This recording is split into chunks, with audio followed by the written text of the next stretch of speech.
Safe and smart Karimnagar పేరుతో police శాఖ Karimnagar municipal corporation ఆధ్వర్యంలో 4K రన్ నిర్వహించారు. ఈ రన్లో మంత్రి ఈటెల రాజేందర్, ఎంపీ వినోద్ కుమార్, ఎమ్మెల్యేలు, జిల్లా నేతలతో పాటు విద్యార్థులు పెద్ద సంఖ్యలో పాల్గొన్నారు. మంత్రి ఈటెల రాజేందర్ జెండా ఊపి ర్యాలీని ప్రారంభించారు. అంబేద్కర్ స్టేడియం నుంచి ప్రారంభమైన ర్యాలీ SRR డిగ్రీ కాలేజ్ వరకు సాగింది. కరీంనగర్ అభివృద్ధికి రాష్ట్ర ప్రభుత్వం కోట్లాది రూపాయలు వెచ్చిస్తోందని చెప్పారు ఈటెల. కరీంనగర్ ను సుందర నగరంగా తీర్చిదిద్దుతామని అన్నారు.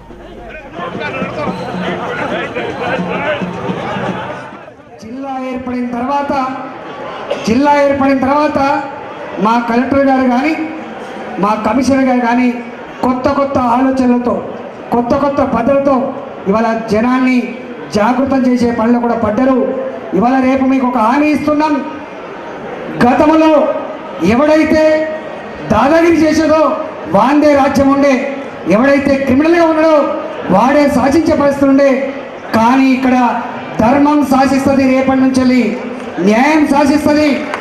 ఇవాళ ఉన్నవాడైనా లేనివాడైనా, బలం ఉన్నవాడైనా లేనివాడైనా సమానంగా బతికే పరిస్థితి తేవడమే ఇవాళ మా కమిషన్ బాధ్యతగా ఉంటుంది తప్ప ఇవాళ ఏ మతమైనా కావచ్చు కాక, ఏ కులమైనా కావచ్చు కాక, మనుషులంతా ఒకటే అనేటువంటి గొప్ప సాంప్రదాయాన్ని నెలకొల్పడమే మా పోలీస్ కర్తవ్యంగా ఉంటుంది. నెలకొల్పడమే మా కలెక్టర్ గారి కర్తవ్యంగా ఉంటుంది.